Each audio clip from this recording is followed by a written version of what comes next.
Vou fazer a leitura aqui do livro Pão Nosso, o capítulo 100. Pão Nosso, Francisco Xavier, pelo Espírito de Emmanuel, o capítulo 100. Aí traz o seguinte: rendamos graças, em tudo dai graça, porque esta é a vontade de Deus em Cristo Jesus para convosco. Paulo, 1 Tessalonicenses 5,18. A pedra segura, o espinho previne, o fel remedeia, o fogo refunde, o lixo fertiliza, o temporal purifica a atmosfera, Boa noite. O sofrimento redime, a enfermidade adverte, o sacrifício enriquece a vida, a morte renova sempre. Aprendamos assim a louvar o Senhor pelas bênçãos que nos confere. Bom é o calor que modifica, bom é o frio que conserva. A alegria que estimula, a irmã da dor que aperfeiçoa.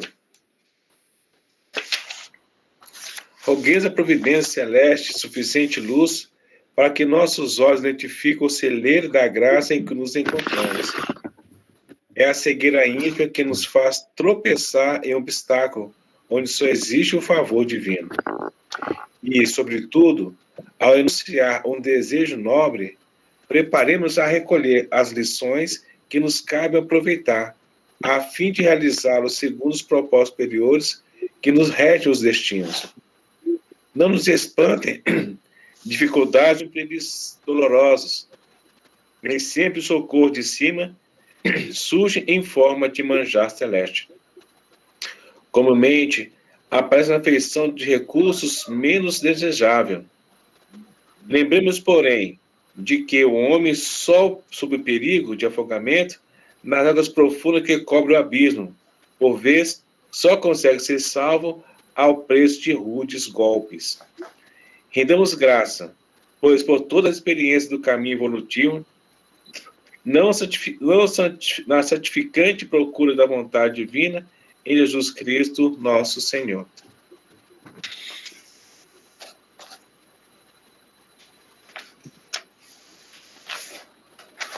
Aí quem faz para nós a prece inicial?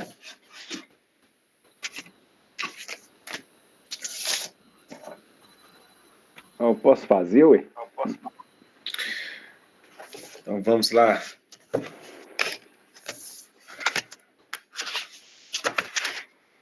Obrigado, Senhor, esta oportunidade de estar aqui na Terra, aproveitando essa encarnação para o meu aprimoramento espiritual, moral, intelectual. Cada um de nós, Senhor, que está aqui presente, está em busca deste aprimoramento, porque sabemos que é nos aprimorando que vamos nos elevar e sermos melhores a cada dia. Por isso, pedimos à espiritualidade amiga que esteja sempre nos amparando e nos intuindo nos nossos estudos, pois é graças a eles que conseguimos burilar as nossas almas, os nossos pensamentos e nos elevar até Jesus, comunicando com o nosso amigo e amado Mestre, para que ele continue sempre a nos instruir com o conhecimento que por ora nos é necessário. Com essa oração, pedimos a toda a espiritualidade amiga que nos permita fazer um bom estudo nessa noite de hoje e permaneça conosco hoje, agora e sempre. Que assim seja, graças a Deus. Que assim seja. Que assim seja. Bom, Toninho, boa noite. Boa noite, Toninho. Boa noite também. Boa noite, gestor. Boa noite, Toninho. Bom, a gente parou, né, no roteiro 1, nós terminamos aquela parábola da semeadura, né? A gente viu ali o que acontece, né, quando as sementes são colocadas nos vários tipos de terreno, né, de terra, do solo.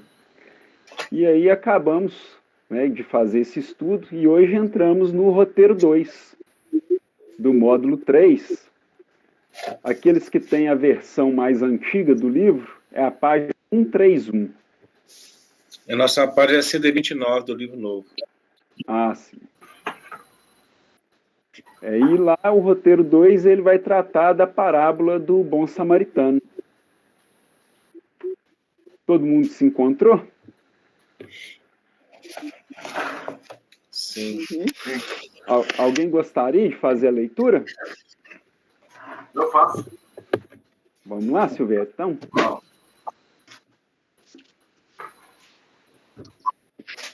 Livro 2, módulo 3, ensino por parábolas, roteiro 2.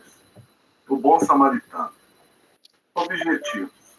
Interpretar a parábola do bom samaritano segundo o entendimento espírita. Ideias principais. A parábola do bom samaritano é um exemplo de como se deve praticar a caridade. Ser caridoso é ser profundamente humano. E aquele que nega entendimento ao próximo pode inverter consideráveis fortunas no campo da assistência social. Mas terá que iniciar, na primeira oportunidade, o aprendizado do amor cristão, para ser efetivamente útil. Irmão X, Lázaro Redivivo, capítulo 19. A parábola do samaritano não considera, portanto, a caridade apenas como uma das condições para a salvação, mas como a condição única. Allan Kardec, Evangelho segundo o Espiritismo, capítulo 5, capítulo 15, item 3. Subsídios. O texto evangélico é um texto evangélico. E respondendo Jesus disse: Descia um homem de Jerusalém para Jericó e caiu nas mãos dos salteadores, os quais o despojaram e espancaram-no. Se retiraram, deixando-o meio morto. E, ocasionalmente, descia pelo mesmo caminho certo sacerdote, e vendo-o, passou de largo. E, de igual modo, também um levita, chegando àquele lugar, e vendo-o, passou de largo.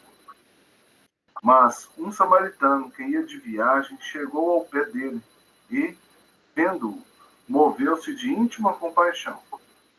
E, aproximando-se, atou-lhe as feridas, aplicando-lhes azeite e vinho, e pondo-o sobre sua cavalgadura, levando-o para uma estalagem e cuidou dele. E partindo ao outro dia, tirou 2 dinheiros e deu-os ao hospedeiro e disse-lhe: Cuida dele, e tudo o que demais gastares, eu tu pagarei, quando voltar. Lucas capítulo 10, versículos 30 a 35. A parábola do bom samaritano é um exemplo que ilustra a moral do Evangelho, fundamentada na prática da caridade. Toda a moral de Jesus se resume na caridade e na humildade. Isto é, nas duas virtudes contrárias ao egoísmo e ao orgulho. Em todos os seus ensinos, ele aponta essas duas virtudes como as que conduzem à eterna felicidade. Bem-aventurados, disse, os pobres de espírito, isto é, os humildes, porque deles é o reino dos céus. Bem-aventurados os que têm puro coração. Bem-aventurados os que são brandos e pacíficos. Bem-aventurados os que são misericordiosos. Amai o vosso próximo como a vós mesmos. Fazei aos outros o que quereríeis que vos fizessem. Amai os vossos inimigos. Perdoai as ofensas, se quiserdes ser perdoados. Praticai o bem sem ostentação. Julgai-vos a vós mesmos antes de julgardes os outros. Humildade e caridade, eis que não cessa de recomendar e o de que dá, ele próprio, o exemplo. Orgulho e egoísmo, eis o que não se cansa de combater. E não se limita a recomendar a caridade. Põe-na claramente em termos explícitos como a condição absoluta da felicidade. Algum comentário aí, pessoal? Bom, né? Porque tem...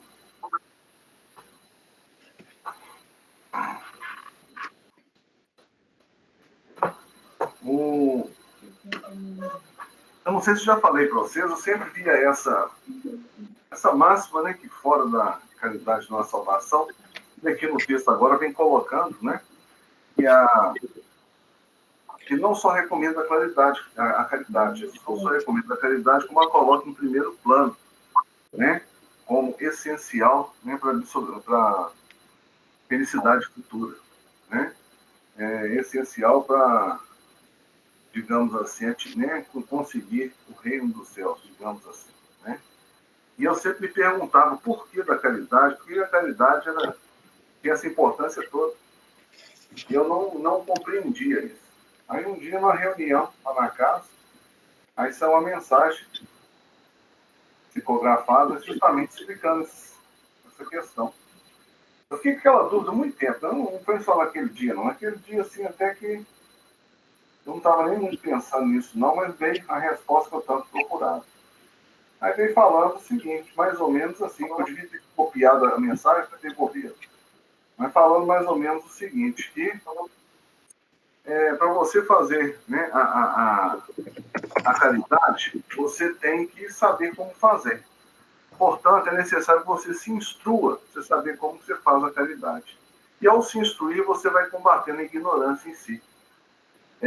Que para você poder fazer a caridade, você tem que ir até o seu próximo. Entre aspas, descer do pedestal que achamos que estamos e descer até o nosso próximo. Então, né, fazendo isso, nós trabalhamos a humildade, nós combatemos o orgulho. Né?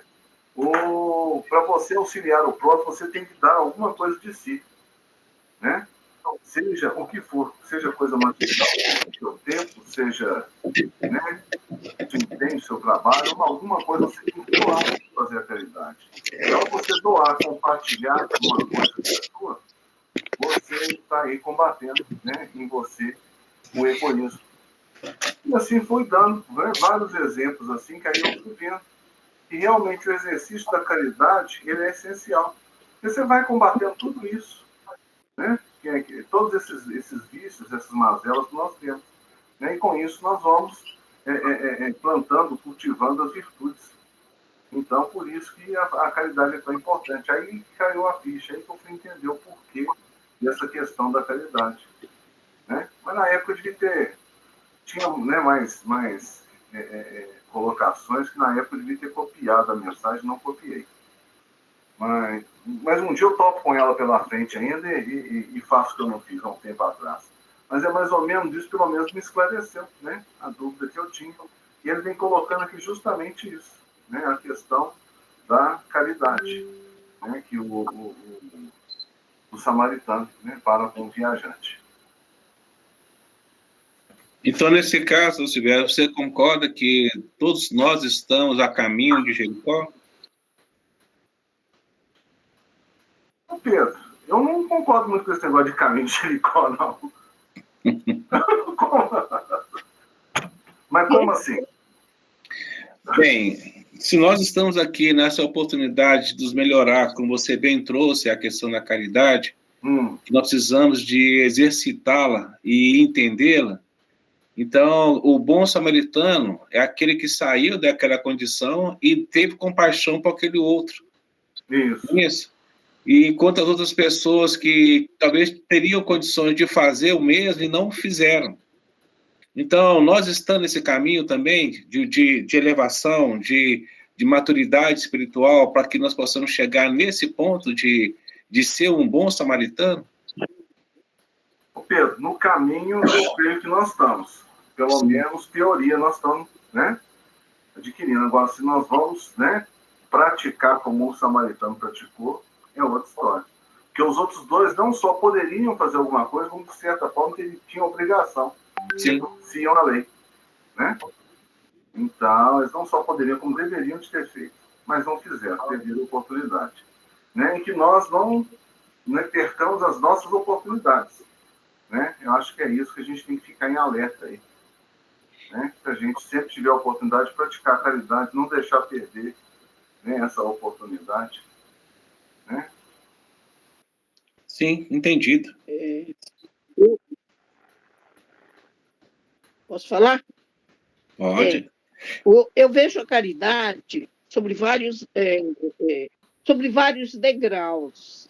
A gente vai palmilhando cada degrau até chegar àquela caridade em que nós não temos nenhuma necessidade de receber e aquilo não nos incomoda, receber nenhuma retorno de nada.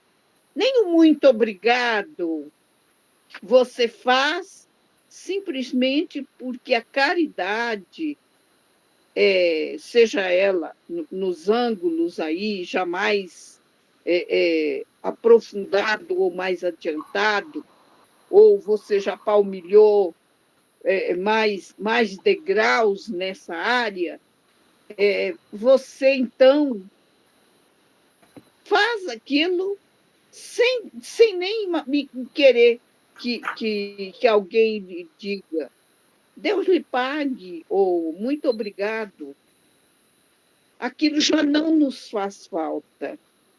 Enquanto a gente ainda necessita desse retorno, eu acho que a nossa caridade ela ainda está precisando de ser mais refinada. E é dessa forma que nós vamos, com a caridade, adquirindo ou conquistando virtudes. Por isso que, fora da caridade, não há salvação. Que salvação é essa? Não é aquela salvação dogmática que a gente pensava que era alguns anos atrás. Não. É a sua, vamos dizer assim, a sua satisfação íntima em fazer o bem ao próximo. É o reino de Deus que você está conquistando dentro de você mesmo. É aquela paz íntima. Então, tudo isso, a caridade nos favorece à medida que nós vamos nos esforçando para que essa caridade seja mais e mais refinada, vamos dizer assim.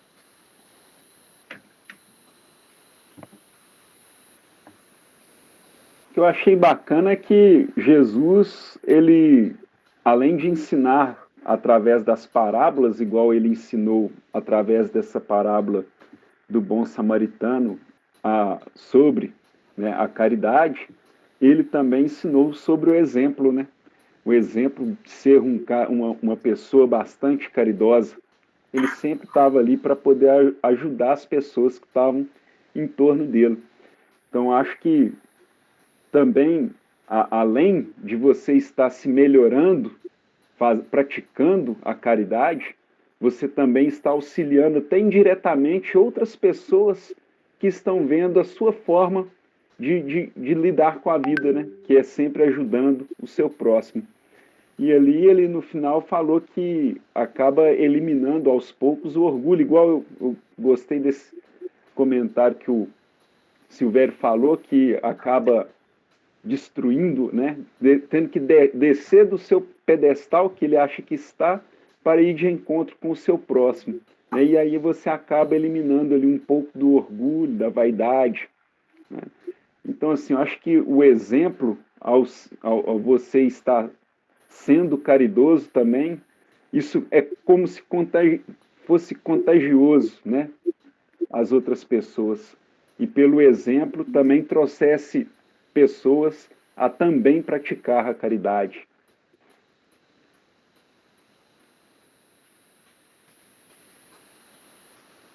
E outra coisa também, ainda, né? Igual a Dona Isabel colocou, a questão da caridade pura, que você não espera retorno, né? Ainda que a pessoa não esteja, né, nesse nível ainda, né, de fazer a caridade, às vezes, sem esperar retorno, né? Mas só o fato de já estar fazendo bem, né, já é, digamos assim, uma sementinha dessa caridade para o futuro. Que a pessoa vai ali, né, acostumando a praticar o bem, fazer o bem ao próximo, ainda que a princípio esperando algum retorno, mas vai chegar o tempo que ele vai se habituar tanto, que ele vai esquecer, né, até de querer esse retorno, vai acabar fazendo naturalmente, vai se habituando a fazer o mal. Então, né, seria assim, né, um início, a sementinha da caridade pura. Então, quer dizer que ele já vai exercitando ali, né, a beneficência, a bondade, né, atos bons, vamos dizer assim, que no futuro vão se tornar, né, a caridade. Vai ser uma questão de hábito, de habituar para fazer o bem. Né? Chega um tempo que não vai nem pensar mais em retorno, já não está fazendo isso, porque, igual a Dona Isabel colocou ali, tem aquela satisfação, né, que o fazer o bem, de auxiliar o próximo, dá a ele, então já vai estar nem pensando nisso mais. É questão de tempo, né? Respeitar o tempo do outro. Tempo, né? Inclusive no finalzinho aí, Esforço, né? sim, no finalzinho ele fala que É, a prática da caridade leva ele à felicidade, Uhum. né?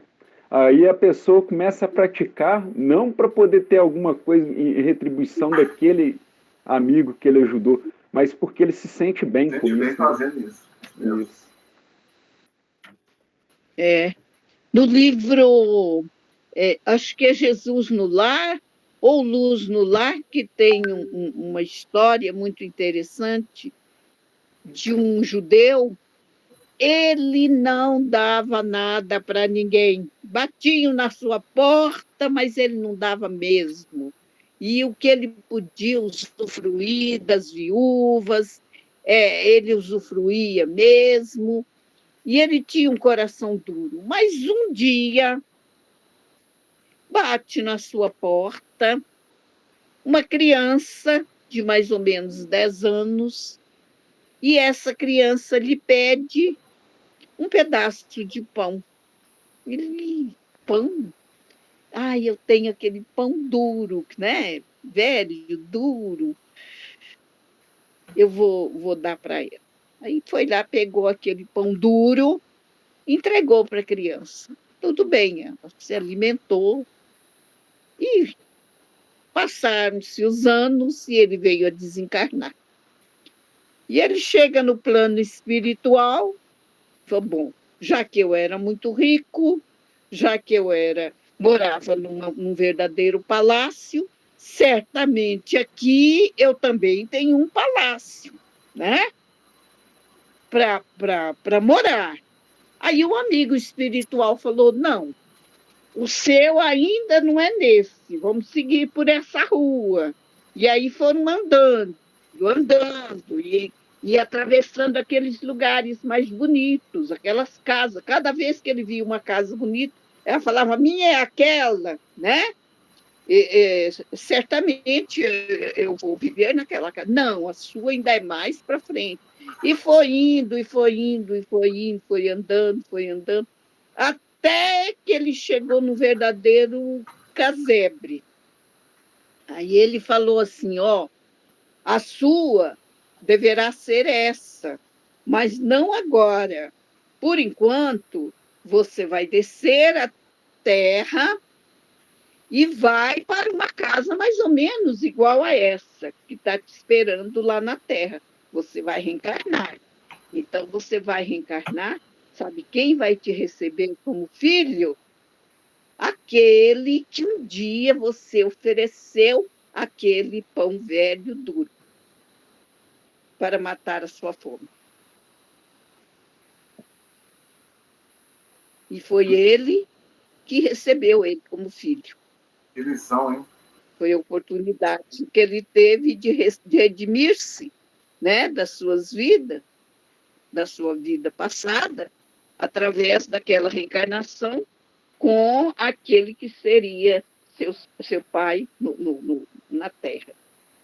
Olha aí o retorno dele, daquele pão velho.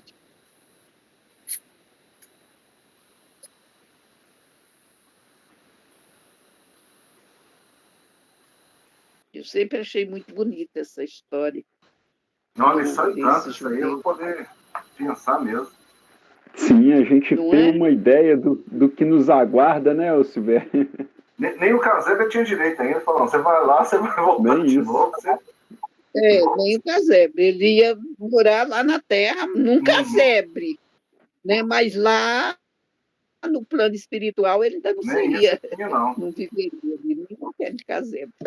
Esse tipo de lição ele serve para nos abrir os olhos e ver o que nós vamos merecer, é aquilo que nós estamos, né, trabalhando aqui na Terra, né? Cada um segundo as suas obras. É igual a dona Marcela, né? Ela achou que ela ia ganhar uma casa bonita e chegou lá, a mãe estava morando num casebre, né? E ela não aceitou, né? Por quê? Porque ela havia desencarnado na casa espírita, tinha feito muita coisa na casa espírita, em outras religiões, e ela então achou que, inclusive, ela pensava que a mãe morava né? No Uma casa palacete. muito bonita, tal, e era um verdadeiro casebre. Esse é o outro ponto, né, dona Isabel? Porque às vezes a pessoa está fazendo as suas boas obras aqui na Terra, mas no intuito de receber algo em troca no plano espiritual. Quando, na verdade, a caridade é fazer tudo que é a sua possibilidade, mas sem você pegar e se preocupar em ter algo de volta, né? Sem interesse algum. Muitos pensam que a gente faz alguma coisa... Né? O irmão X, né? Ele traz muitos fatos assim que a gente sabe que, né? Que nos ajuda muito a fazer essa reflexão, né? Sobre Sim. muitos pontos que a gente está estudando. Então, o exemplo dele que ele traz nas suas obras, como Lázaro Redimido, né? E outros, Carta e Crônicas, né? E outras obras, cada história é mais linda do que a outra, e realmente nos, né, serve de referência para os nossos estudos, né? Com certeza. Irmão X, Neio Lúcio, né? Naqueles livros ali. Jesus no lar, Luz no lar.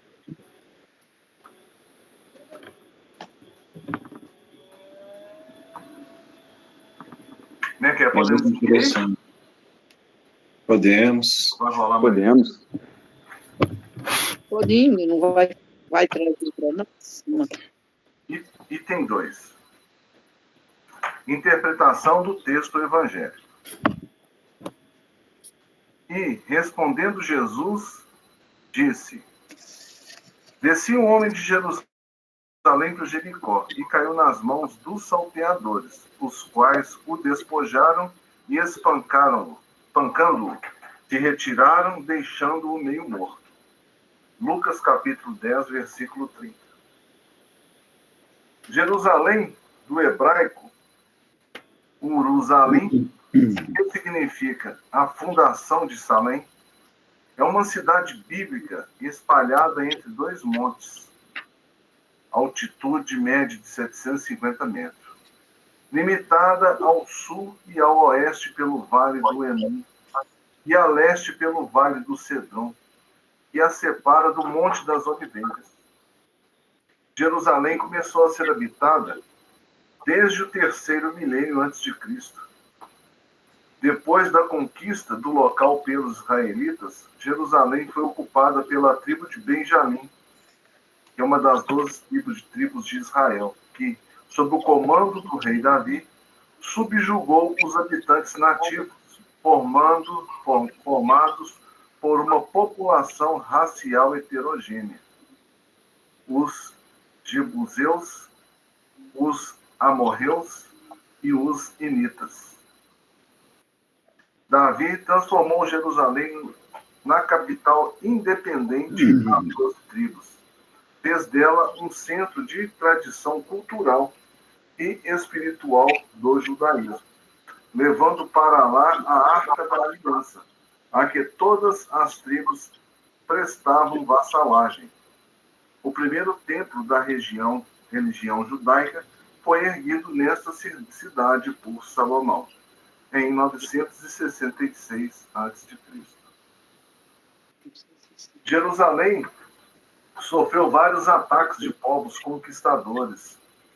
Os mais importantes foram o babilônico, de 587 a 586 a.C., o do Egito, Guerra dos Ptolomeus, e da Síria, Guerra dos Seleucidas, entre os anos de 201, 199 e 198 a.C. Em 63 a.C., os romanos dominam a região e designam Herodes, rei da Judéia. Espiritualmente falando, Jerusalém é considerada a sede do monoteísmo, simbolizando para o judaísmo uma cidade santa, da mesma forma que Meca para os muçulmanos e Roma para os católicos. Nos dias atuais, Jerusalém é a capital de Israel e também, para os palestinos, a capital do Estado palestino. Aí está a confusão toda. Né? Essa situação representa um foco de contínuos conflitos religiosos e políticos, acerbado pelas ideologias fanáticas e extremistas ali existentes. Algum comentário da gente ir para Jericó? Está bem explicado, né? É uma cidade aí, né? Multimilenar, né? Isso aí É. Essa aí, mano. E que nem você falou, né? Lá sempre teve esses conflitos justamente porque cada um quer que Jerusalém pertença a si. E isso um domina aqui, eu domino ali, um expulso o outro ali, que é a confusão né? Não é à toa que ela foi invadida por mais de 4 Foi, né? E todo mundo ali doido que é pedaço de terra ali, que é uma tristeza, né? Mas até hoje, né? até hoje, olha lá quanto tempo não vai continuar isso, né, Pedro? Com certeza. Porque ela foi fundada em 3000 a.C., não foi isso que falou aqui? Habitada desde o 3º milênio antes de Cristo. Exato. Então é tempo pra caramba. Enquanto a mentalidade daquele povo não mudar, né, porque a gente tem que ver que não é a terra que é santa. O que faz as pessoas, aquele local santo são as pessoas. Né? Então, enquanto eles se mantiverem naquele pensamento de que a terra ali é que é santa, aí eles vão continuar brigando pelo aquele pedaço de terra ali para todo sempre. Né? E aquele negócio, né? Mudar até o conceito de santidade deles, tem que mudar muita coisa, tem que mudar muita coisa para. Sim. Você vê que tem muita. Tem muita coisa para mexer, para mudar, né? O modo de pensar daquele povo, poder começar a melhorar a forma de vida deles, né? Mas aí, quem são esses povos? De onde que eles vieram? Ia falar isso. Eles são de Capela, né? Capela. São os mais orgulhosos, né? São aquelas pessoas que vieram para cá justamente com esse mesmo problema, de se colocar na condição de que eu sou melhor. Esse aqui é meu, esse espaço aqui é meu. Então, são pessoas que ainda estão na fase de crescimento evolutivo. São os capelinos, né, Isabel? São os capelinos, né? Eu não sabia disso, não. Então quer dizer que são os capelinos que habitam ali naquela região. São, Ó, para você ver, os sim, e capelinos... são o povo mais orgulhoso, né? Que ainda está aí lutando, diz que não sei se vão lá para voltar para a capela, não. Quando eu li aquele livro A Caminho da Luz, eu vi que os capelinos tinham ali a região do Egito e tudo, mas eu não prestei atenção, então, nessa parte, não. Para você ver, Hebreus, olha, né? ô, Vitor, os babilônicos, os egípcios, são todos eles capelinos de categorias diferentes. E eles construíram quem? As pirâmides. Eles criaram quem? A questão das ciências ocultas. E todos eles vieram nessa condição. E aqui, E os lá arianos, basicamente... né? Senhora? E os arianos. E os arianos. Então, eles automaticamente vieram na condição seguinte: eles saíram de Capela nessa condição, porque eles foram basicamente exilados de lá por questão da própria ignorância deles. E vieram nessa oportunidade na Terra para poder melhorar. E vieram com inteligência suprema, conhecimentos, né, exacerbados, mas só olhando para frente, usando viseira. É por isso que, né, ainda está nessa condição, onde que Ismael, junto com Jesus, achou a pá do cruzeiro e lá, né, plantou aqui a árvore do evangelho. Porque só tinha guerras, só tinha conflitos. E até hoje está assim dessa forma. Sim, até hoje. Até hoje. Então é o seguinte, o que eles querem? Eles querem o poder. Eles querem dominar o mundo, mas que mundo que eles querem dominar? Mas eles têm um ponto positivo, né? O povo hebreu, de uma forma geral, porque eles são monoteístas. Então, dentre esses povos que vieram de lá, eles eram os únicos monoteístas, né? Com certeza. E a Índia ali, tudo tinha suas castas, né? Também. Os arianos, né? E eles eram os únicos que acreditavam no Deus único. E é uma história muito bonita, né, gente? Essa parte, vou te contar, eu sou apaixonada. E tem muita entre coisa, todos, né, os povos, aquelas 12 tribos de Jacó, né? Filhos, né, lá, descendente de Abraão, e que se espalharam no mundo todo, na terra toda, tem uma parte, né, que não são arianos, né, que são desses filhos de Jacó, eu não me lembro qual que é. Então, fala que ali naquela região de Portugal, que era outro nome, não era Portugal, né? No passado era outro nome, esqueci, não sei se é celtas, não era celtas, não. Não me lembro qual que era aquela região. E então, aqueles povos remanescentes desse filho de lá, né? Lá de Jacó, dessa descendência, que faz parte dessa descendência, são também de Capela. Então, está meio espalhado entre todos nós, né? Quem é descendente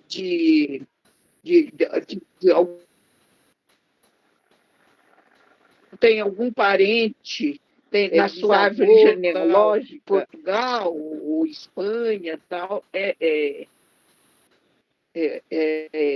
remanescente de Capela.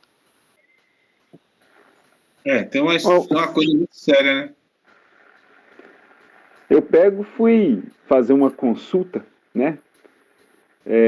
A consulta, mas assim, de medicina do trabalho. É aqueles exames periódicos que você faz para o médico atestar que você está em condições, está apto, né, a exercer suas funções.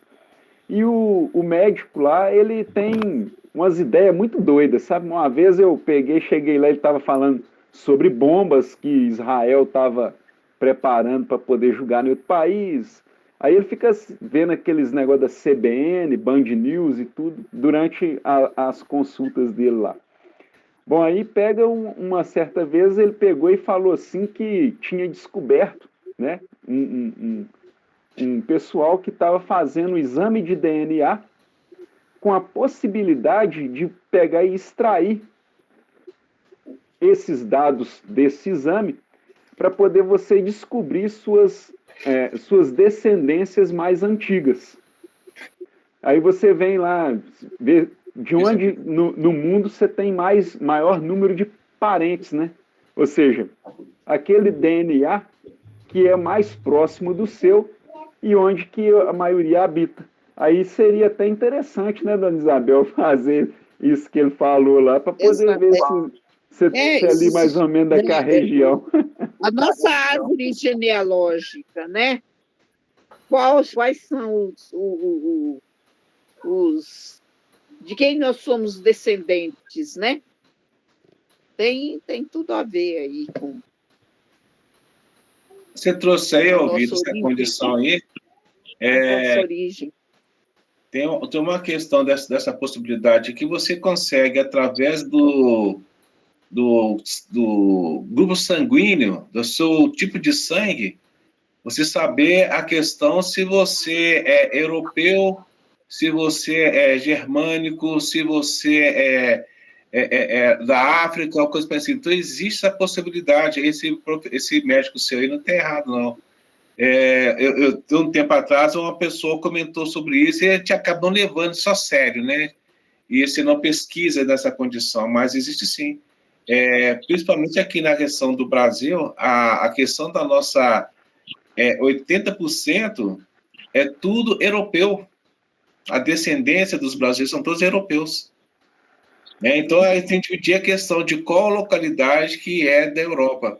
Você tem um percentual da África, tem um percentual da América Central, até mesmo dos índios antigos, né? Então, você tem, é uma raça assim, muito, muito misturada, vamos dizer assim. É um caldeirão, né? É um caldeirão. Um caldeirão. Né? Mas na época ele falou até o valor. Ele me falou que era 500 e poucos reais que ele havia feito. É difícil ter uma raça. Você pode ver que a questão da nossa compreensão física, agora, a questão do formato, tudo isso você consegue identificar.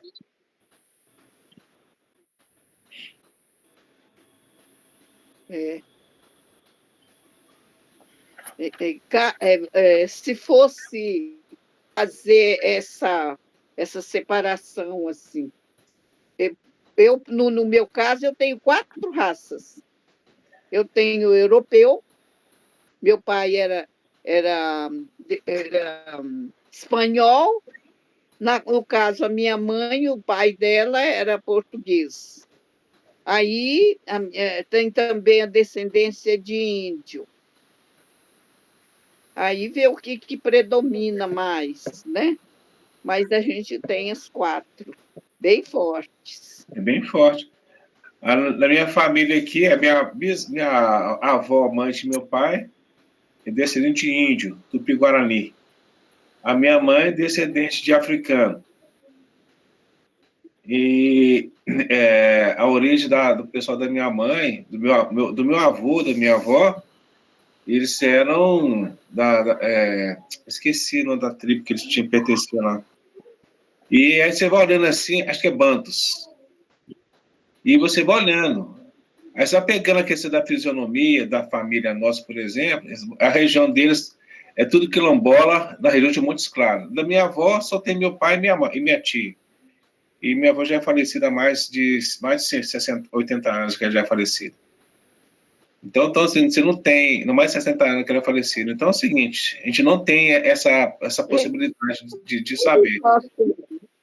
Mas Uma árvore genealógica bem interessante. muito interessante.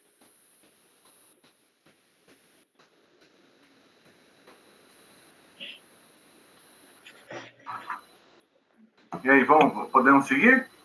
Vamos seguir. Vamos lá, né? Vamos lá. Eu falo com vocês que o Toninho da época do Velho Testamento, vocês não acreditam. A carinha do Toninho de quem está relembrando o passado. Repara para você ver. Ué. Como se estivesse lembrando o passado, lembrando a época de menino dele. Olha lá. Ele é daquela época. Por isso que sabe tudo da Bíblia. E da época dos profetas. Sabe tudo, pessoal. Tudo conterrâneo. Vamos lá. Jericó. Do hebraico, Ireate, que significa lua. Situa-se a 12 quilômetros ao norte do Mar Morto, a oeste do Vale do Jordão. Em termos de altitude, é uma das cidades mais baixas da Terra, localizando-se a 258 metros abaixo do nível do mar. Cidade muito antiga, com vestígios da presença de caçadores mesolíticos 9.000 antes do Cristo. Sempre mereceu a atenção dos viajantes por ter um dos maiores oásis da região. Pelas suas fontes de águas medicinais, pelos palácios construídos no período helenístico e à época de Herodes, pelo enorme aqueduto rodeado de palmeiras e pela beleza e luxo das moradias, erguidas por famílias ricas de Jerusalém. A rota de Jerusalém para Jericó, no passado e no presente, se caracteriza pela movimentação comercial. A parábola nos relata a história de um homem que, viajando de Jerusalém para Jericó, foi assaltado, espancado e deixado quase morto à beira da estrada. O episódio nos conduz a algumas reflexões fundamentadas nas orientações espíritas. Destaca-se, em primeiro lugar, a violência a que o visitante foi submetido, característica de um mundo de expiações e prova, onde o mal predomina. A Terra, conseguintemente, oferece um dos tipos de mundo expiatório, cuja variedade é infinita, mas revelando todos como caráter comum, por servirem de lugar de exílio para espíritos rebeldes à lei de Deus. Esses espíritos têm aí de lutar, ao mesmo tempo, com a perversidade dos homens e com a inclemência da natureza. Duplo e árduo trabalho, que simultaneamente desenvolve as qualidades do coração e as da inteligência. Continua, né? Se alguém quiser comentar alguma coisa, me interrompe. Uma via comercial, como a existente entre Jerusalém e Jericó, de intenso trânsito e movimentação de bens materiais, atrai a presença de trabalhadores honestos que, com esforço e dedicação, garantem sua subsistência, quanto à permanência de pessoas inescrupulosas, descomprometidas com o bem, que não hesitam em prejudicar os desavisados que por ali transitam. Na tentativa de retirar o espírito da letra, entendemos, em segundo lugar, que a descida de Jerusalém para Jericó pode ser analisada noutro contexto. Indica a queda de um padrão vibratório mais elevado para um padrão de vibrações inferiores, em decorrência da invigilância moral. Nesse processo de descida, podemos manter sintonia com entidades perturbadoras que, tomando de assalto a nossa casa íntima, roubam a nossa paz, nos fere profundamente e nos deixa quase mortos à margem da vida. A descida de um padrão vibratório de forma invigilante sempre ocasiona prejuízos. Descer, porém, para auxiliar os que se encontram em planos vibratórios inferiores, é medida de auxílio ao próximo, desde que se concretize num plano harmônico e de entendimento. Sendo assim, aconselha Emmanuel: desce elevando aqueles que te comungam à convivência, para que a vida em torno suba igualmente de nível. Neste sentido, não te esqueças do mestre que desceu até nós, revelando-nos como sublimar a existência.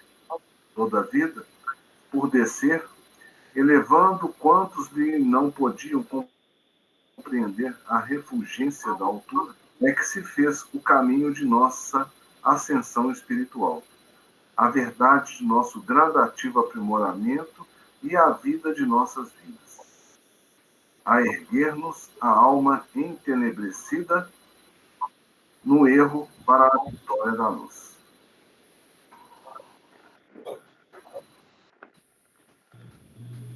Comentário, pessoal? A gente já havia feito um estudo anteriormente, né? Não sei se é no livro 2 ou no livro 1, agora eu não me recordo. Mas eu lembro que a gente chegou a discutir, sim, essa interpretação dessa descida de padrão vibratório que era simbolizado pelas duas cidades, né, Jericó e Jerusalém, e essa diferença de altitude geográfica que as mesmas tinham entre si. Não sei se vocês lembram disso. Sim, nós chegamos a comentar isso, né, Vitor? E trazendo a questão do estudo, justamente isso, né? Até havia comentado de que esse samaritano, ele era um comerciante de pimentas. E ele tinha uma planta de pimenta e levava essas pimentas porque era como se fosse era um ouro, né, na época, era um condimento onde todos necessitavam desse tipo de mercadoria. E e essa descida para Jericó é justamente o local, como está trazendo aqui, o local da perdição, pelo fato de que lá existia vários vícios, né? E ele estava na condição, ou seja, ele não se preparou suficientemente espiritualmente falando, para chegar a essa cidade, no qual a invigilância dele deu-lhe que ele foi, né, sobressaltado. Talvez se ele tivesse sido a esposa, o pede para ele: tome cuidado na sua descida. Não, mas tá tranquilo, vai dar tudo certo. Mas a preocupação dele era o quê? Da mercadoria, de vender a mercadoria. Então ele esqueceu daquela posição que nós temos, né? De orar e vigiar. Sim, realmente, eu lembro que nós discutimos, foi realmente sobre isso aí. Isso traz para a gente nossa atualidade, né? Essa questão na atualidade, nossa questão, nossa vigilância, né? Quando você não se prepara para alguma coisa que você vai fazer, e você vai, quando você chegar, puxa, você é sobressaltado, como diz aqui a interpretação, né? Quando você desce para um lugar que você não está preparado, a sua vibração ela é baixa. Então você cai nessa armadilha que nós mesmos colocamos, né? Só que da outra vez não tinha esse dado, que agora esse dado é um dado novo, que é a possibilidade de nós descermos a esse padrão vibratório a levar recursos a um irmão que está necessitado, né? Igual está aí no final. Mas eu lembro que o Toninho tinha trazido essa condição e ele falou dessa questão dessa descida. Você lembra, Toninho, que você tinha trazido para nós uma colocação que foi mais ou menos esse conteúdo aqui. É verdade.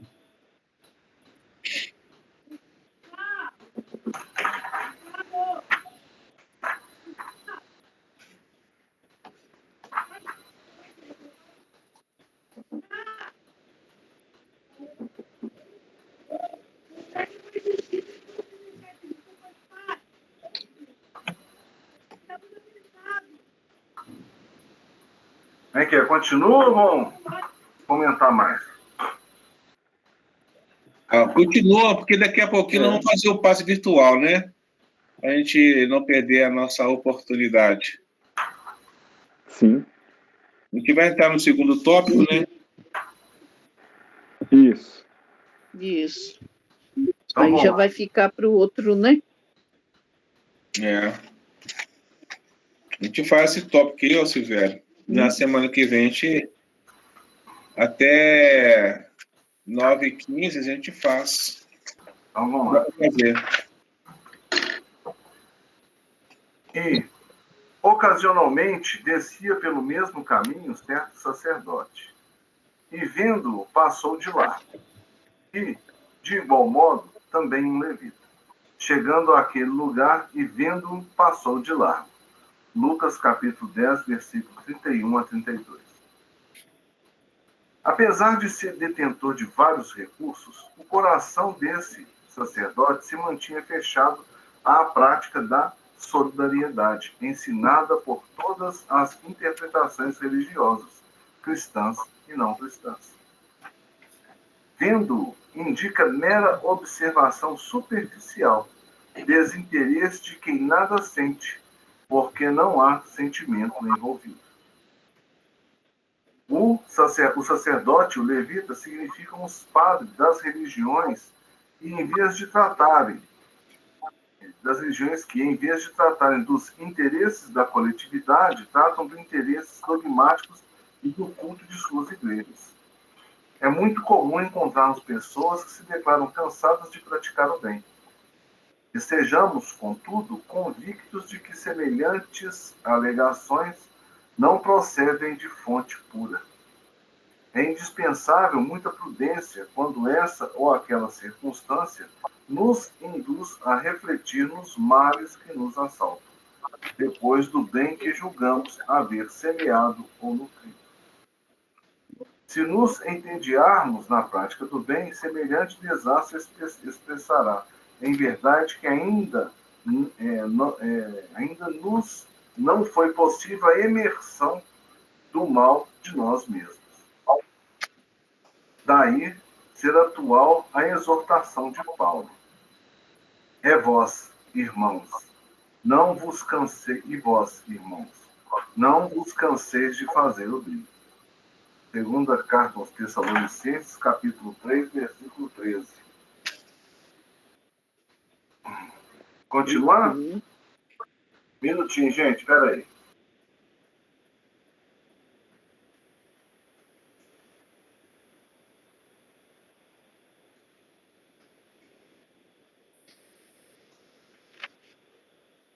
Porque aí para cá é muita coisa. Ô, gente, continua aí para mim que eu vou ter que dar uma saidinha aqui, mas já volto, tá? Não, Sem tranquilo. problema, Silvério. Você vai lá, Vitor? Ué, posso? Vamos lá? Vamos. Uhum. Passar de largo reflete ociosidade mental, enfatiza postura de quem está acostumado a cultivar o interesse pessoal e a indiferença para com as necessidades dos que sofrem. Cedo ou tarde, essa atitude repercutirá no íntimo do ser, gerando processos de culpa. Quando fugimos ao dever, precipitamo-nos no sentimento de culpa, do qual se origina o remorso, com múltiplas manifestações, impondo-nos brechas de sombra aos tecidos sutis da alma. É nesse estado negativo que, martelados pelas vibrações de sentimentos e pensamentos doentios, atingimos o desequilíbrio parcial ou total da harmonia orgânica, enredando corpo e alma nas teias da enfermidade. Cair em culpa demanda, por isso mesmo, humildade viva para o reajustamento tão imediato quanto possível de nosso equilíbrio vibratório. Se não desejamos o ingresso inquietante na escola das longas preparações, isso mesmo. Se não desejamos o ingresso inquietante na escola das longas reparações.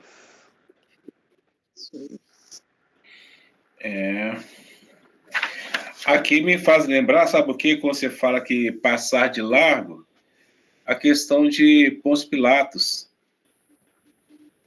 Que não fez nada, simplesmente lavou as mãos. Lavou as mãos. E, posteriormente, tem até uma prófito, né? Dele, da questão das culpas, né? Dele estar culpado por essa condição. Porque a esposa dele, a Cláudia, falou para ele: esse homem é um homem santo, ele não tem culpa disso. Você vai fazer isso? E que ele fala: não sou eu que quero, é o povo que está querendo. Então, ele simplesmente deixou as coisas acontecerem. Então, quando você pega também lá no livro, lá há 2000 anos, quando o Públio Lentulus também fala que ele estava lá nessa presença, nesse momento, ele também fica assim: o que eu posso fazer? Ele poderia ter feito muito mais, mas não tinha como fazer, né? Era a necessidade que ele tinha dele passar por aquilo. Então, são situações que a gente tem que passar. E o Pôncio Pilatos, depois ele, como se diz, né? Ele pagou duras penas por isso também, né? De ter se negado essa possibilidade de passar a largos, né? Passar de largos. Não, deixa passar que não é responsabilidade minha. Sim. E eu vejo que ele... suicidar-se, né? Ele suicidou, né? Pôncio Pilatos suicidou. No final. Sim. Eu tenho um livro ali onde conta a história dele. Ele teve quase o mesmo destino de Judas, né? A história não é idêntica, não, mas é bem parecida. Muito interessante, muito, muito interessante. Eu tenho um livro e ele é bem grosso e grandão. E o mais interessante, né? Que esse exemplo que o Pedro trouxe para nós, né? Fazendo esse comparativo, são justamente pessoas que tinham condições plenas de ajudar, tanto o levita, quanto o Pôncio Pilatos, né, que você citou, quanto o sacerdote, todos eles tinham condições, mas por que não fizeram, né? Porque preferiram, como disse aí no texto, deixar de largo, ou passar de largo, né? Mas se for analisar, o próprio Públio Lentulus, ele deixou, porque quando ele procurou Jesus na praça, sozinho, escondido, para que não fosse reconhecido, ele também deixou de lado. Né? Então, essa que foi a situação também. E todos eles tinham conhecimento, justificativa suficiente para poder fazer essas coisas. Ele foi, muitas das vezes, orientado pelo próprio amigo dele, e ele não acreditava naquela possibilidade. Então, é o seguinte, ele não poderia descer do pedestal que ele estava, né? Aonde que eu estou, como é que eu vou me igualar a esse tipo de pessoa? E aí isso acontece na nossa atualidade. Às vezes nós fazemos isso. Eu não posso me igualar àquela pessoa para poder chegar nesse nível. Eu não posso nunca. Então eu tenho que me comportar aqui. O que você vai fazer? Vou lavar as mãos. É mais fácil lavar as mãos, né? Entre aspas, né? Toda decisão e aí, que Jesus existe... chega para ele e pergunta, né? Ué. Para ele, se me procuras, senador. Aí ele fala: eu, Senhor. Aí ele: se quiseres, podes me seguir agora ou deixar para os milênios vindouros, né? E aí a gente sabe que ele deixou para os milênios, né, gente? Ele deixou, né? Mas agora... Mas aprendeu, né, Isabel? A condição dele é outra, né? Ele aprendeu a duras penas, né? E se tornou uma pessoa que até hoje... Exatamente. Agora, Manuel da Nóbrega, não foi ele? Do Brasil? Ah, foi uma das encarnações dele, sim. Foi o Anchieta e Manuel da Nóbrega, que vieram para a colonização dos índios, né? Na época que o Brasil estava, né, bem no início. No livro Brasil, Coração do Mundo, fala, né? E o Haroldo também traz naquele livro. Agora, eu queria aproveitar até aproveitando essa comparação que o Pedro fez, porque no caso, o Pôncio Pilatos, ele lavou as mãos, ele tinha o poder de ajudar ou não Jesus, mas por ser uma figura política, ele, através daquela decisão que ele tomaria, ele poderia ficar perder prestígio, né, ficar mal visto diante daquela população que o seguia, ou podia pegar e ajudá-lo. Agora, com relação ao samaritano, né, que o levita e o sacerdote passou, não existia ali mais ninguém, não se citou mais ninguém ali à beira do caminho. Então, eles, com o conhecimento que tinha, e não tendo ali como prejudicar a sua imagem perante as outras pessoas, por que não auxiliá-lo, né? Essa é uma pergunta que eu me faço às vezes quando leio essa... Por que não? Por que não auxiliou, né?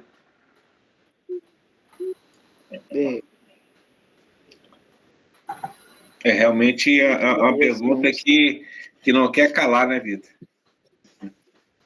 Realmente. Porque conhecimento eles tinham. Mas tem que ditado, né? Quanto mais conhecimento você tem, mais ignorante você é. Porque você coloca na condição que eu sei tudo, não preciso de ninguém. E é o contrário. Você não tem que absorver o que... Você absorveu os conhecimentos, você tem que repassar. Agora, por que vai adiantar eu ter conhecimento suficiente e morrer com ele? Então, eu aprendi o quê? Nada. Então, esse que é o grande problema, né? A situação. Isso aí realmente porque esse pessoal que era, na época, né, levita, ou se não, até mesmo o sacerdote, eles tipo, eram da nata ali daquela... tipo, como eram os sinédrios, né, na época. Eles eram o top of mind. Eles tinham ali uma certa visão de que eles eram superiores, até mesmo aqueles outros que frequentavam até o mesmo recinto religioso que eles iam. Então, assim, eu vejo que justamente poderia ser, né, um dos fatores que o impedia de ajudá-lo é que ele, na condição que ele ocupava, ele não se via na obrigação. Ou seja, ele era melhor do que todo mundo que ajudasse outra pessoa que fosse de um tipo igual ao do samaritano, né? Ele ia ajudar somente os pares dele. Essa que é a realidade. Porque eu não posso me rebaixar.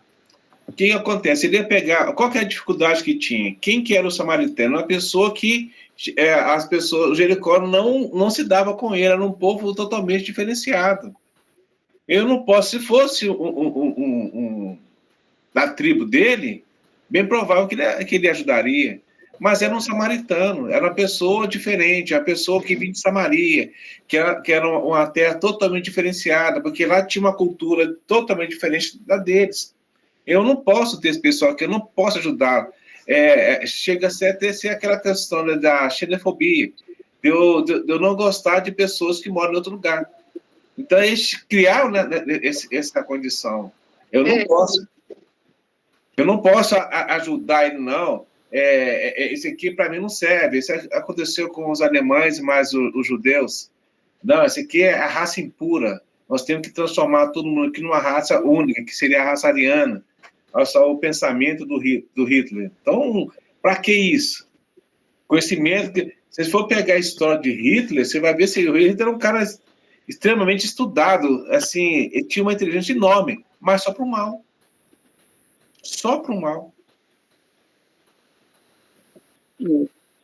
Foi bacana você ter citado isso, o Pedro, que justamente eu vejo até hoje que pessoas ajudam ao outro justamente porque ou é de um grupo familiar, ou é porque é do grupo ali do trabalho, ou é até mesmo porque é da mesma religião que ele. Sim. E quando é de fora, assim, é mais difícil da pessoa Ele vai assim, se chama disponibilizar. alguém que é da turma dele para te ajudar. Então nós tá cheio de levitas e sacerdotes por aí, transitando o tempo todo. Sim. Ei, dona Helena, boa noite, tudo bom? Dona Helena. Boa noite, Boa noite. tudo bom com Boa noite. vocês? Boa Você noite. chegou aí no horário que nós estávamos mais Boa noite. discutindo. Pois é, eu tô aqui escutando. Foi bom. Bom que a gente assimila, né? Pegar É. aqui minha. E nós estamos chegando agora, Dona Helena, já indo para o passe, né?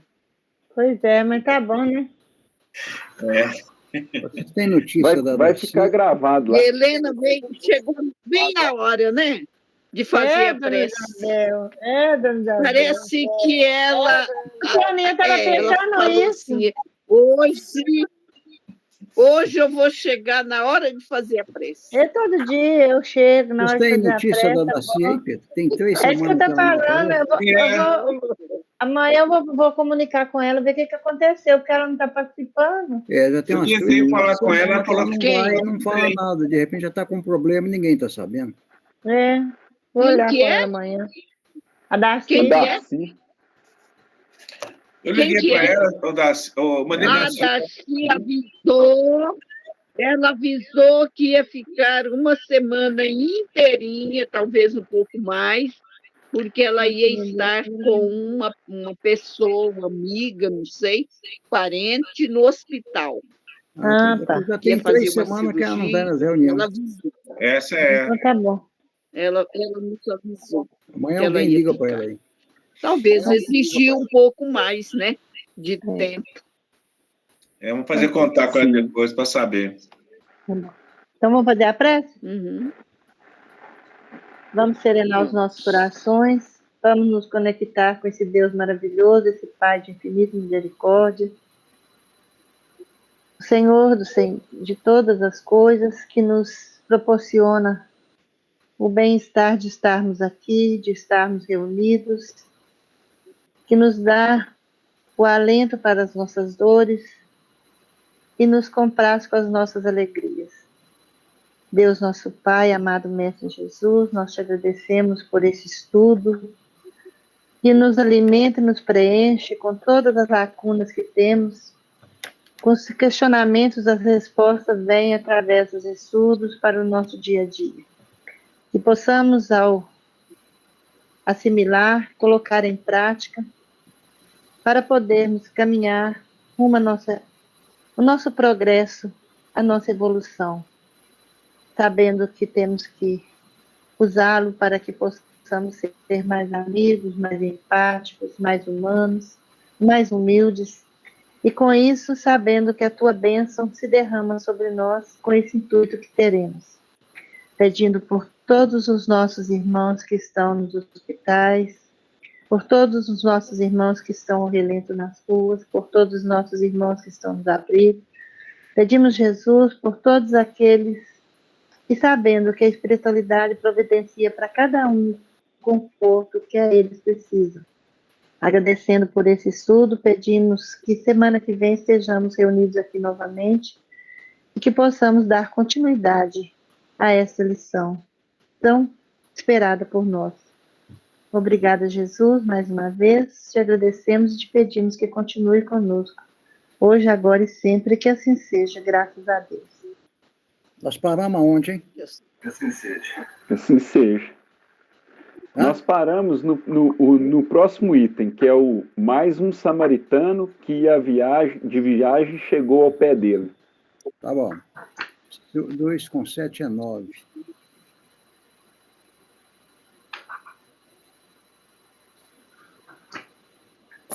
Tá bom.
Seu microfone está desligado, Pedro.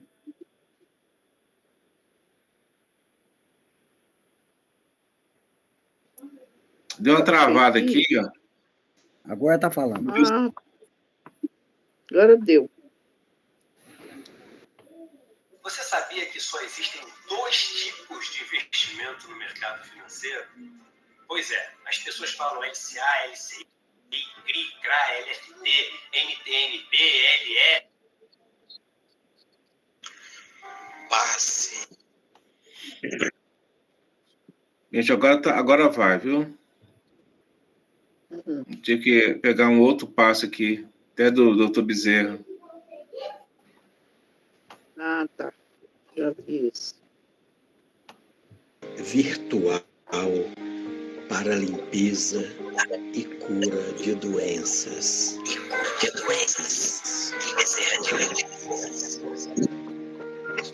Seja bem-vindo à sala de virtual Bezerra de Menezes para realizar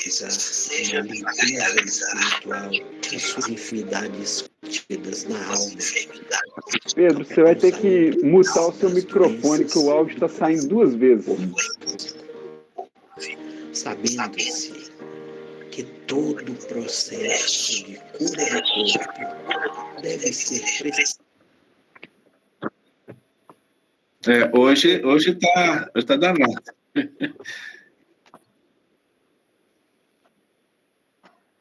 Tá travando, né, o Pedro?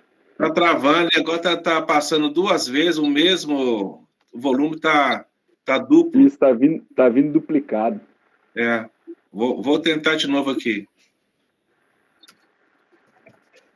Desde o final de semana que eu tô vendo que a internet tá meio fraca mesmo. Não, tá complicado. Tá, também tem notado. A nossa aqui também, eu tô vendo a interferência. Vamos ver se vai dar certo agora. Só. Vamos lá. passe virtual. Agora vai.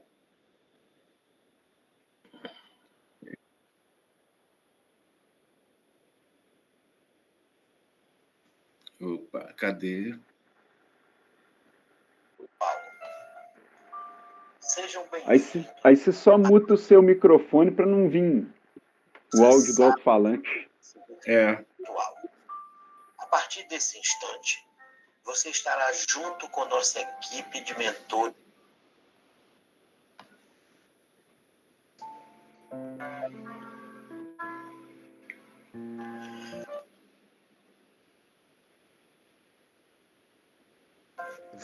Virtual.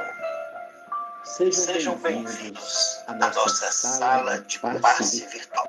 A partir desse instante, você estará junto com nossa equipe de mentores espirituais Bezerra de Menezes.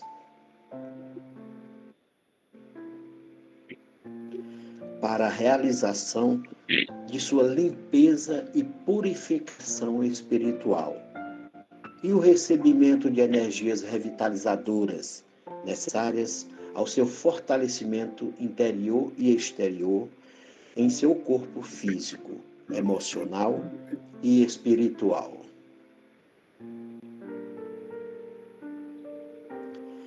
Peça também o concurso de seu anjo da guarda e dos anjos e espíritos superiores que tenha mais afinidade.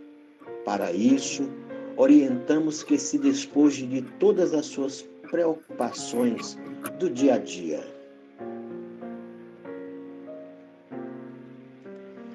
Deixe de lado, por alguns instantes, suas tarefas e compromissos corriqueiros. Isole-se em um ambiente tranquilo para não ser interrompido. Deitado ou sentado confortavelmente, inicie uma respiração lenta e profundamente, com o único objetivo neste momento de receber esse passe espiritual revitalizador.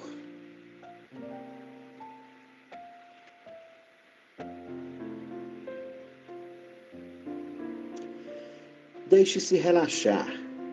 e aproveite toda a beleza, o prazer e os benefícios que advirão desse momento de refazimento físico, emocional e espiritual.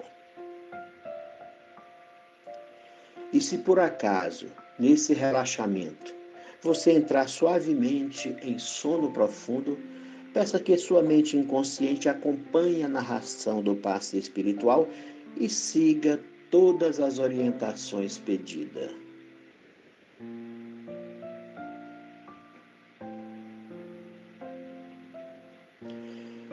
Fique seguro que após o passe, despertará sentindo-se feliz, revigorado e fortalecido. Para sintonizar com a espiritualidade superior, busque elevar o seu pensamento no amor a Deus, ao próximo e a si mesmo, com sentimentos de bondade, caridade, perdão e alegria pessoal.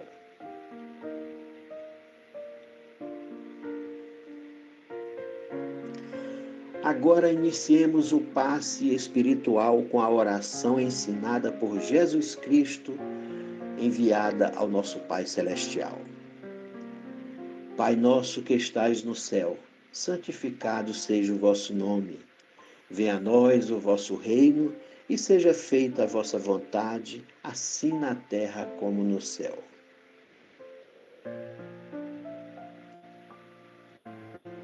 O pão nosso de cada dia nos dai hoje. Perdoai as nossas ofensas, assim como nós perdoamos a quem nos tem ofendido. E não nos deixeis cair em tentação, mas livrai-nos do mal. Porque teu é o reino, o poder e a glória para sempre. Amém.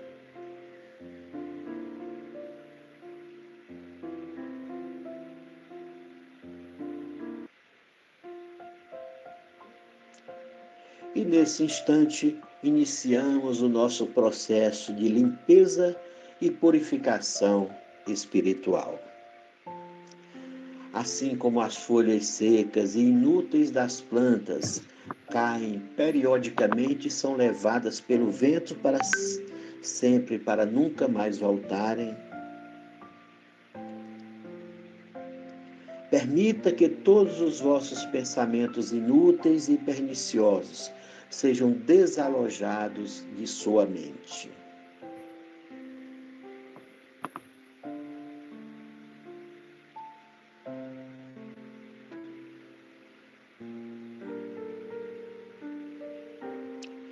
Ideias de vingança, de rancor, de egoísmo em relação ao próximo e de orgulho e ambição exagerados, vícios e instintos morais deprimentes, tristeza, depressão, ansiedade em relação a si mesmo, se desprendam de sua mente e partam de forma definitiva, levados pela sua vontade de melhoramento espiritual.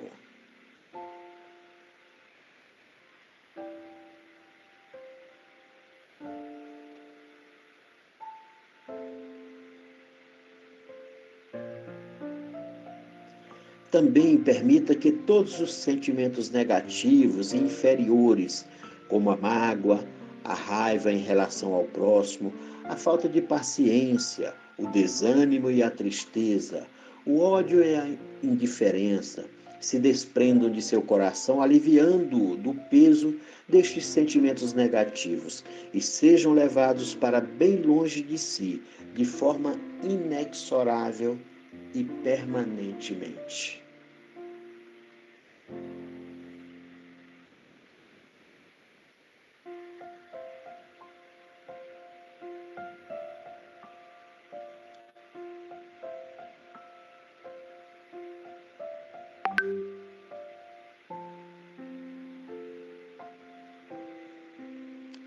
Ao mesmo tempo, permita que os mentores espirituais, com a permissão de Deus, nosso Pai, retirem todas as enfermidades alojadas em seu corpo físico e limpem todas as larvas e impurezas do seu corpo espiritual.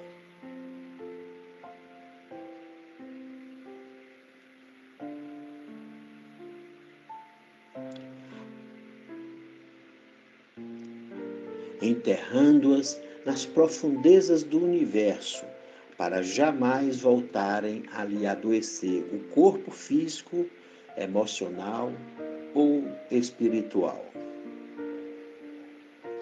E assim, completamente limpo e purificado de todas as doenças, pensamentos e sentimentos inferiores, você estará pronto para receber as energias benfazejas do universo, trazida pelos espíritos superiores enviados pelo Cristo Jesus.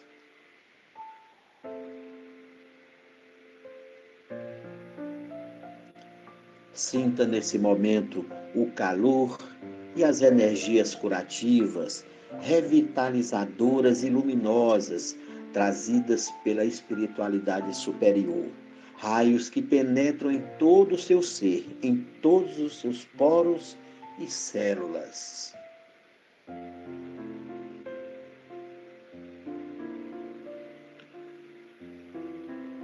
Pensamentos e sentimentos que adentram em sua mente e em seu coração, como o amor, a caridade, a generosidade e o perdão, a fé e a esperança, o otimismo e a alegria, a paciência e a persistência, a força de vontade e a coragem para enfrentar os desafios.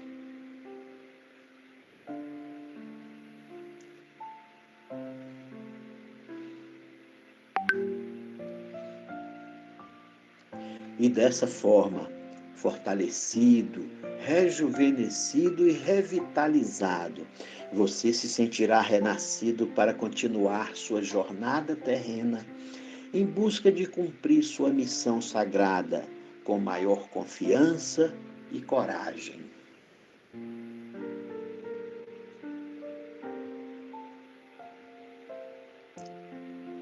Com mais certeza de poder alcançar o sucesso e superar todos os desafios e provas, com mais sabedoria e convicção de ter aprendido as lições necessárias da vida, com maior capacidade de suportar dores e sofrimentos necessários à sua evolução espiritual.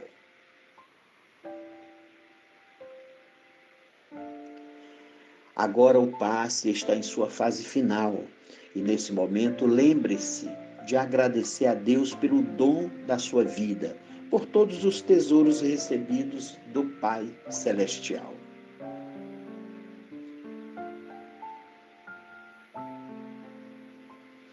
Agradeça pelo seu corpo e pela sua mente, por todas as experiências vividas, boas e más, sabendo-se que tudo o que recebeu de Deus e da forma que recebeu foi visando seu próprio adiantamento espiritual.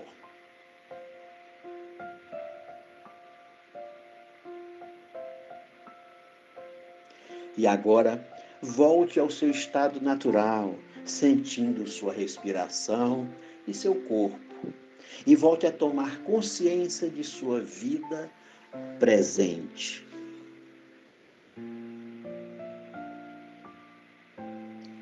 Sinta-se feliz e rejuvenescido pela experiência vivida com o passe espiritual. Assim seja. Amém.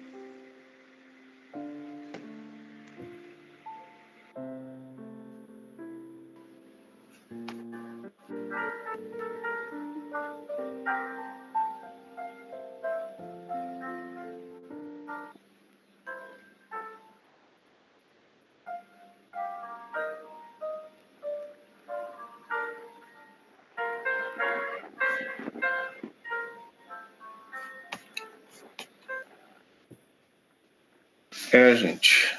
A Dona Isabel saiu. Mas foi, agora que eu tô vendo.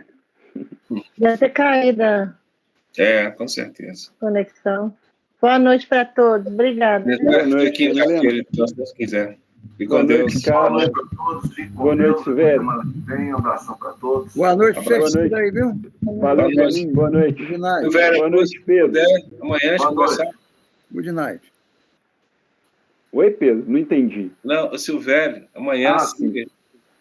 Então fiquem com Deus. Até mais. Deus. Amanhã, se tiver um tempinho, se puder